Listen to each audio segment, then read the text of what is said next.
हाय, कैसे हैं? नए वीडियो में आपका स्वागत है। और सबसे पहले ये वीडियो शुरू करने के पहले मैं एक बात आपको बता देना चाह रहा हूँ। जितने भी लोग जो है वीडियो देख करके या इंटरनेट पे मेरी वेबसाइट देखते हैं या मेरे बारे में जिनको पता चलता है और जिनको मुझे दिखाना है, मैं सबको इस वीडियो के माध्यम से अभी सबसे शुरू में बता दे रहा हूँ कि देखो क्या है, जिनको भी मुझसे मिलना है या मुझे दिखाना है या मुझसे कॉल पे बात करनी है, जो भी चिकित्सा से संबंधित जो भी काम है, ये जो नंबर यहाँ पे लिखा हुआ है 9893208180, ये नंबर जो है ये इसीलिए दिया गया है कि भाई आप लोग इस पे फोन कर लो और अपॉइंटमेंट लेके मुझसे मिलने आ सकते हैं। ठीक है, जिन लोगों को मुझे दिखाना है तो ये नंबर है, आप इस पे कॉल कर लो, अपॉइंटमेंट ले लो, मैं अवेलेबल हूं नहीं हूं वहां से आपको पता चल जाएगा और सारी जानकारी आपको वहां से मिल जाएगी, है ना। तो ये मुझे पहले इसलिए बताना था क्योंकि अब सब लोग जो फोन कर रहे हो आप लोग यही पूछ रहे हो और कई लोग तो यूट्यूब पे ही पूछते हैं कि हम किस तरह से कांटेक्ट करें, तो भाई यही बात है ना। तो चलो वीडियो शुरू करते हैं। देखो क्या है आज का टॉपिक, क्या है आज का टॉपिक है कि फिशर ठीक क्यों नहीं होता है। इंपॉर्टेंट टॉपिक है। क्यों इंपॉर्टेंट हो गया? इंपॉर्टेंट इसलिए हो गया क्योंकि आप लोग पूछ रहे हो, आप लोग ये पूछ रहे हो कि डॉक्टर साहब हम फिशर का इलाज करा रहे हैं और फिशर हमारा ठीक नहीं हो रहा है। सही बात है, और ये बात मैं अपने पेशेंट जो मेरे पास आते हैं मुझे दिखाने के लिए, वो भी मेरे से आने के बाद हमेशा यही कहते हैं कि डॉक्टर साहब हम इतने साल से इलाज कराते रहे लेकिन हम अभी तक ठीक नहीं हुए, बस अब ये अभी जो इलाज हुआ उसके बाद हमें आराम है। तो ये जो आपके मन में जो प्रश्न है ना, तो ये मैं इस वीडियो के माध्यम से आपको क्लियर करता हूं कि क्यों ऐसा होता है कि फिशर ठीक नहीं होता है बहुत इलाज करने के बाद भी। ठीक है, बहुत लोग इलाज करा करा के ऐसे भी हो जाते हैं, उनको लगता है कि अब हम तो ऑपरेशन ही कराएंगे, अब तो लगता है कि ऑपरेशन के बिना इसका कोई इलाज ही नहीं है। मैं उसका जवाब देने वाला हूं कि ऐसा नहीं है। मेरे अधिकतर से अधिकतर पेशेंट सबके सब मेडिसिन से ठीक होते हैं, मेडिसिन से और परहेज से ठीक हो जाते हैं, कोई समस्या नहीं आती है। इक्का दुक्का तिक्का कोई अगर हो जिसको मुझे क्षार सूत्र करने की जरूरत पड़े तो वो अलग बात है, लेकिन मैं तो 95% भी अगर कहूं तो मैं गलत नहीं होऊंगा कि मेरे सारे फिशर के पेशेंट जो हैं वो मेडिसिन से ही ठीक होते हैं। लेकिन अब आप ये कहेंगे डॉक्टर साहब हम तो कई सालों से मेडिसिन का ट्रीटमेंट कर रहे हैं, हमें तो 10 साल हो गए फिशर का इलाज कराते कराते, लेकिन हम अभी तक ठीक नहीं हो और आप कैसे कह रहे हो कि दवाई से ठीक हो। देखो क्या होता है, मैं आपको यहां समझाने की कोशिश कर रहा हूं। क्या समझाने की कोशिश कर रहा हूं कि देखो, फिशर मैं हमेशा से ही अपने हर वीडियो में सबको बताता आया हूं कि फिशर जो है एक चोट होती है, वो कोई बीमारी नहीं है, वो सिर्फ मोशन का रास्ता कट गया है, घाव है, बस उसी को फिशर बोलते हैं। पहले तो ये कॉन्सेप्ट आप क्लियर कर लो, है ना। इसमें कोई बीमारी नहीं होती है, ठीक है। बीमारी होती है तो वो सेकेंडरी पैथोलॉजी होती है, वो कुछ केसेस में होती है, ऐसे हर केस में ऐसा नहीं होता है, ठीक है। तो जो सेकेंडरी पैथोलॉजी होती है हम उन केसों को अलग कर देते हैं, लेकिन मैं फिशर की बात कर रहा हूं कि आप लोगों को यदि फिशर हुआ है, नॉर्मल फिशर है, मोशन के रास्ते में कटे और बार बार कट लग जाता है, या फिशर ठीक ही नहीं हो रहा है ना, मतलब आप इलाज कराए जा रहे हैं, ठीक नहीं हो रहा है। तो देखो क्या होता है, इसको समझने के लिए हमको अप्रोच पे ध्यान देना पड़ेगा, ठीक है। पहली अप्रोच क्या होती है कि खूब लोग परहेज करते हैं, है ना, खूब परहेज करते हैं, मिर्च मसाला तेल नहीं खाते हैं, बहुत सारे काम करते हैं, टहलते हैं, सुबह शाम घूमते हैं, पानी पीते हैं, खूब सारे फल खाते हैं। वो उस अप्रोच में मैं नहीं जा रहा हूँ। यहाँ मैं हर वीडियो में, क्योंकि काफी फिशर के मैंने पुराने वीडियोस भी है ना, मैंने सारे वीडियोस में काफी कुछ कंसल्ट किया है आपको डाइट से रिलेटेड या लाइफ स्टाइल से रिलेटेड, है ना। तो फिशर के जो मेरे पुराने वीडियोस हैं उसमें आप जाके देख सकते हैं। यहां हम बात करेंगे कि हम इलाज कर रहे हैं लेकिन वो ठीक क्यों नहीं हो रहा, इस अप्रोच के बारे में बात करेंगे हम कि ट्रीटमेंट आप ले रहे हैं और वो ठीक नहीं हो रहा। देखो क्या होता है, ट्रीटमेंट का अप्रोच यदि आप ले रहे हैं और आप ट्रीटमेंट को समझना चाह रहे हैं कि क्यों फिशर का ट्रीटमेंट कराने के बाद भी फिशर ठीक नहीं हो रहा है, तो समझने वाली बात यह है कि फिशर को ठीक करने का जो कॉन्सेप्ट लेके चल रहे हो आप, क्या वो सही है? क्या समझे? नहीं समझे। फिशर को ठीक करने का कॉन्सेप्ट जो है वो सही होना चाहिए।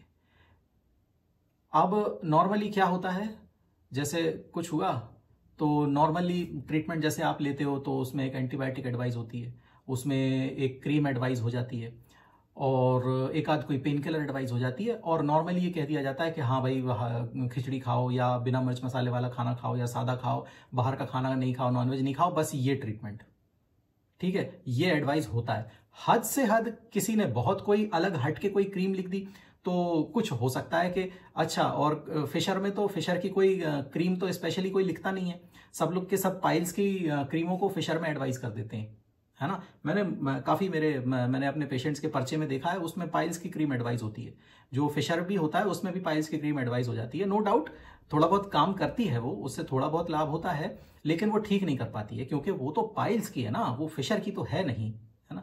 तो ये भी मैं कई वीडियोस में कह चुका हूं कि जिन लोगों को मिसडायग्नोस हो जाता है, कभी जो फिशर को पाइल समझ के ट्रीटमेंट करते रहते हैं तो भी ठीक नहीं होता, वो तो एक अलग बात है, वो तो मैं पहले कई वीडियोस में बोल चुका हूं, तो इसमें मैं वो नहीं कह रहा, मिसडायग्नोसिस की बात नहीं कर रहा मैं यहाँ बात कर रहा हूँ कि हम ट्रीटमेंट दे रहे हैं लेकिन फिर भी ठीक नहीं हो रहा। तो क्या होता है, हमको यहाँ पे फिशर के ट्रीटमेंट के लिए फिशर को फिशर की तरह ना देख के हमें उसे एक घाव की तरह देखना है, एक चोट की तरह देखना है, एक ट्रॉमा की तरह देखना है, जैसे कि कोई एक्सीडेंटल केस होता है। आप समझ रहे हैं? मेरी अप्रोच ये रहती है, मैं अपनी बता रहा हूं कि मेरे पेशेंट जो फिशर से, क्यों अधिकतर पेशेंट मेरे मेडिसिन से ठीक होते हैं, मैं अपनी अप्रोच बता रहा हूं। मेरी अप्रोच ये होती है कि मैं फिशर को हमेशा ही एक ट्रॉमा की तरह ट्रीट करता हूं, एक वुंड की तरह ट्रीट करता हूं, एक चोट की तरह ट्रीट करता हूं। मैं उसे कभी बीमारी नहीं समझता और मैं पेशेंट को हमेशा ये कहता हूं कि आपको कोई बीमारी नहीं है, ये गिरने से हाथ पांव में लगने वाली चोट से ज्यादा कुछ नहीं है, बल्कि उससे कम ही समझ लो। समझ गए आप मेरा अप्रोच क्या है? मैं आपको क्या समझाना चाह रहा हूं? यही समझाना चाह रहा हूं कि फिशर कभी भी मैं बीमारी में उसे कंसीडर नहीं करता, मेरा अप्रोच हमेशा चोट का रहता है। अब जब हम यहां से चोट का अप्रोच लेके चलते हैं तो हमारा ट्रीटमेंट बदल जाता है। अब क्या होता है, हमारा ट्रीटमेंट जो है वो, हमारे ट्रीटमेंट का फोकस वुंड हीलिंग पे होता है कि हमको वुंड को हील करवाना है। उसको क्या चाहिए कि वो ज्यादा से ज्यादा हील हो, तेजी से हील हो, क्या उसमें कमी हो रही है, क्या हम उसमें ऐड ऑन कर सकते हैं, उसे किस चीज की जरूरत है जो हमें देना चाहिए, किस तरह के माहौल की उस घाव को जरूरत है कि वो हील अप हो। आप समझ रहे हैं, है ना? हमें वहां पे ऐसा माहौल बनाना है जिससे वुंड जो है वो हील हो, हमें उसे माहौल बना के देना है। आपको यदि एक पौधा उगाना है तो सिंपली आप बीज को ऐसे फेंक नहीं देंगे गमले में कि बीज को फेंक दिया है और 2-4-5 दिन दवा कह रहा हूं, 2-4-5 दिन पानी डाल दिया और धूप में रखा है, पानी मिल रहा है नहीं मिल रहा है, सूखा, हवा लग रही है, छाया नहीं है, कुछ भी है, चिड़िया आके दाने चुग रही, तो क्या होगा? वो कभी फर्टाइल नहीं होगा। ये आप, अगर आप पौधे कभी आपने गार्डनिंग की होगी तो आपको उसे वैसा माहौल देना पड़ता है जिसमें वो ग्रो करे। उसे थोड़ी धूप देना पड़ती है, थोड़ी छांव देना पड़ती है, उसके न्यूट्रिशन का ध्यान रखना पड़ता है कि मट्टी में प्रॉपरली वो सारी चीजें हैं कि नहीं, है ना, जिसको आप खाद कहते हो। ज्यादा तो नहीं है, कम तो नहीं है, पर्याप्त मात्रा में होना चाहिए। पानी बहुत ज्यादा तो नहीं दे रहे हैं, कब पानी देना है और कितने दिन बाद पानी देना बंद कर देना है, और अंकुरण होने के बाद कब पानी देना शुरू करना है। आप समझ रहे हैं मैं क्या कहना चाह रहा हूं? बस यही अप्रोच एक वुंड में होती है, एक फिशर को ठीक करने के लिए होती है कि फिशर का जो घाव है उसकी स्थिति क्या है, वो किस तरह से दिख रहा है, क्या वो हीलअप होने की स्थिति में है कि आप दवाई दिए जा रहे हैं या आप दवाई खाए जा रहे हैं। दवा खाने से क्या होगा, अगर वुंड जो है वो हीलिंग की स्टेज पे ही नहीं है, कुछ उसमें कुछ ऐसा तो नहीं हो गया है कि वो अप्रोक्सीमेट ना हो रहा हो। देखो, अप्रोक्सीमेट शब्द मैंने ले लिया ना, अब मैं कोशिश करता हूं हमेशा सरल शब्दों में बात करूं, लेकिन कभी कभी मेरे मुंह से निकल आता। तो अप्रोक्सीमेशन का मतलब क्या होता है कि जो स्किन की जो एजेस है ना वो आपस में जुड़ती हैं, तो उसे अप्रोक्सीमेशन कहते हैं। स्किन अप्रोक्सीमेशन होता है वुंड हीलिंग का एक बहुत मतलब इंपॉर्टेंट पार्ट है। अगर वो नहीं होगा तो वुंड कभी हील नहीं होगा। तो क्या वहां पे वो स्किन की एजेस ऐसी हैं कि आपस में वो जुड़ सकें, चिपक सकें? क्या उनमें इतनी स्ट्रेंथ है कि वो जुड़ी रह सकें जब तक कि उनमें और ज्यादा मजबूती ना आए? क्या वो मजबूती से जुड़ रही हैं? ये चीजें ऑब्जर्वेशन की होती हैं। जब फिशर का डायग्नोसिस हम बनाते हैं, जब पहली बार हम फिशर के पेशेंट को देखते हैं, तो फिशर को छू के या देख के हमें ये ऑब्जर्वेशन करना पड़ता है, ऑब्जर्व करना पड़ता है कि ये फिशर जो है ये हीलअप होने की स्थिति में है या इसमें किसी तरह की सहायता की इसको जरूरत है। किस तरह की सहायता की जरूरत है? 2 तरह की सहायता की जरूरत होती है। पहला तो मेडिकेशन की सहायता की जरूरत होती है कि वुंड जो है देख के पता चल जाता है कि वो हेल्दी वुंड है कि नहीं। अब देखो, हेल्दी वुंड के कई लक्षण होते हैं जो मैं आपको इधर नहीं बता रहा, क्योंकि हेल्दी वुंड आप नहीं देख पाएंगे, क्योंकि आप अपने फिशर को तो देख नहीं सकते, है ना।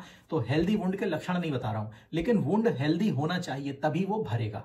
दूसरी बात ये कि मेडिकेशन, किस तरह की मेडिकेशन की जरूरत है, बॉडी का कॉन्स्टिट्यूशन कैसा है, पेशेंट देखने में कैसा लग रहा है, क्या उसके पास इतना मटेरियल है कि वो रिकवरी के लिए सामान दे सकता है घाव तक, बॉडी में कितनी एनर्जी है, कितना मतलब न्यूट्रिशनली वो रिच है कि नहीं। मैं कई वीडियोस में अपने पहले भी कह चुका हूं, मैं न्यूट्रिशन पे बहुत ज़्यादा ध्यान देता हूं। अगर न्यूट्रिशन प्रॉपर बॉडी में नहीं है तो वुंड हीलिंग में बहुत प्रॉब्लम आती है, और वुंड हील होके भी खुल जाता है। मतलब अप्रोक्सीमेशन कमजोर है तो खुल जाएगा, अगर अच्छे से नहीं चिपकेगा तो खुल जाएगा। स्ट्रेंथ नहीं है ना, स्ट्रेंथ आती है यदि बॉडी रिच होती है न्यूट्रिएंट्स से, उसके पास ताकत होती है, उसके पास प्रोटीन होता है, उसके पास विटामिन होते हैं। ये सारी चीजें जब उनके पास होती हैं तो फिर स्ट्रेंथ आती है वुंड में, और वुंड हीलिंग जल्दी होती है। नहीं तो क्या होता है बॉडी में जो जीवनीय तत्व हैं, जैसे मैं हमेशा पिछले वीडियो में, मैंने शायद किसी वीडियो में हिंदी इसी शब्द का नाम लिया था, जीवनीय तत्वों की यदि शरीर में कमी होगी तो जीवन कैसे होगा। वहां जीवन ही हो रहा है ना, एक सेल दूसरे से जुड़ती है, जुड़ते जुड़ते जुड़ते जुड़ते घाव को बंद करती है, ये प्रोसेस वहां नहीं होगी। तो देखो सिर्फ क्रीम लगा लेने से सिर्फ आप, और एंटीबायोटिक का तो कोई रोल होता ही नहीं है, एंटीबायोटिक का कभी कोई रोल नहीं होता। हर चीज में एंटीबायोटिक आप लोग खाने लगते हैं।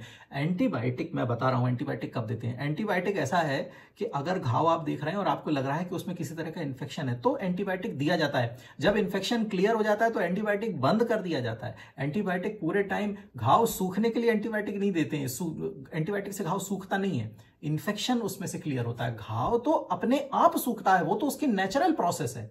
वही तो बात कर रहा हूं मैं कि आप न्यूट्रिशनली अगर रिच होंगे तो घाव आपका बहुत तेजी से भरेगा, और रोग प्रतिरोधक क्षमता आपकी अच्छी होगी तो आपको एंटीबायोटिक की भी जरूरत नहीं पड़ेगी, क्योंकि शरीर खुद भी लड़ता है रोगाणुओं से, जीवाणुओं से खुद भी शरीर लड़ता है ना, एंटीबॉडीज होती हैं। तो अगर आपकी बॉडी में अच्छा न्यूट्रिशन होगा तो आपके वैसे ही आप इन्फेक्शन से लड़ लोगे, आपको एंटीबायोटिक की जरूरत ही नहीं पड़ेगी, आपका घाव 3-4 दिन में भर जाएगा। फिशर के घाव लंबे लंबे समय तक इसलिए रहते हैं कि सबसे पहले तो बॉडी बहुत कमजोर होती है, खाना अच्छा नहीं होता है, दूसरी बात है कि ट्रीटमेंट प्रॉपर नहीं होता है। ट्रीटमेंट वुंड हीलिंग के पर्पज से नहीं दिया जा रहा है।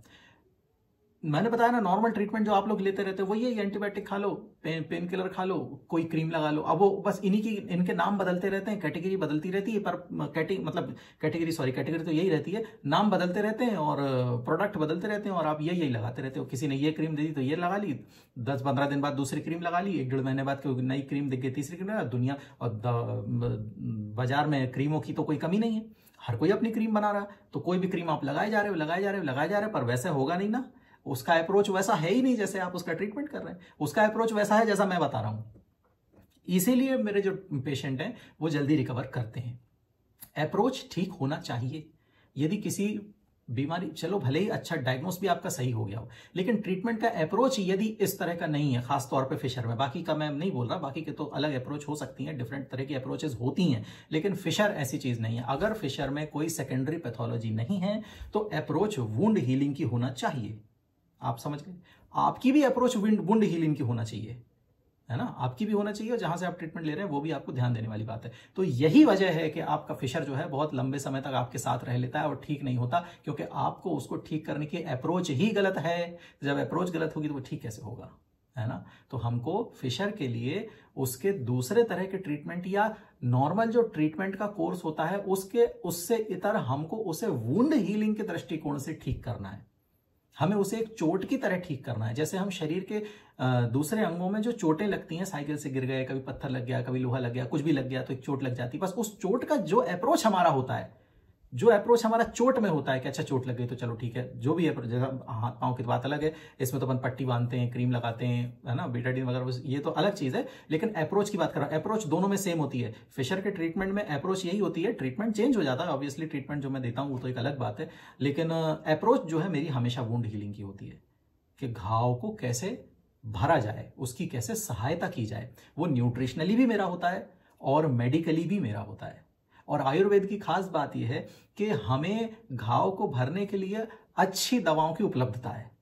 दवाओं की उपलब्धता मतलब औषधियों की उपलब्धता। मैं बाजार में मिलने वाली दवाओं की बात नहीं कर रहा हूं, मैं पेड़ पौधों की बात कर रहा हूं। तो हमारे पास औषधियां जो होती हैं ना, पेड़ पौधे जो होते हैं जिनसे हमें दवाइयां मिलती हैं, जो आयुर्वेद में बहुत सारी बताई हैं, तो हमारे पास बहुत ही बड़ी रेंज होती है घाव को भरने में सहायक औषधियों की। तो उससे हमें ज्यादा सहायता मिलती है, क्योंकि हमें उनके बारे में पता है। तो डिफरेंट पेशेंट के लिए किस तरह की अप्रोच और किस तरह की औषधि की जरूरत होती है, किस तरह के प्लांट की जरूरत है, किस प्लांट के किस चीज की जरूरत है, ये हमें आयुर्वेद के चिकित्सक होने के सौभाग्य से हमें पता रहता है। तो इसीलिए हम वो मेडिसिन जब देते हैं तो पेशेंट रिकवर करते हैं। यही बात है। तो अप्रोच की बस बात है और कोई बात नहीं है। बाकी तो सब पेशेंट सब बिल्कुल आप ठीक हो जाओगे। अप्रोच अगर सही हो जाएगी तो बिल्कुल ठीक हो जाओगे। मेरे अधिकतर पेशेंट इसलिए ठीक होते हैं। यही बात है, यही बात है। तो आप लोग जो कमेंट में पूछते रहते हैं उसका उत्तर यही है ना। तो चलो मिलते हैं अगले वीडियो में, अगले किसी टॉपिक पे। अगला टॉपिक क्या है? अगला टॉपिक तो मेरे ख्याल शायद फिस्टुला का ही कोई होगा। चलो तो फिस्टुला के बारे में फिर मैं आपको अगले वीडियो में, संडे में आता है ना फिस्टुला का वीडियो, ठीक है, संडे में मिलूंगा आपसे। तब तक के लिए टाटा।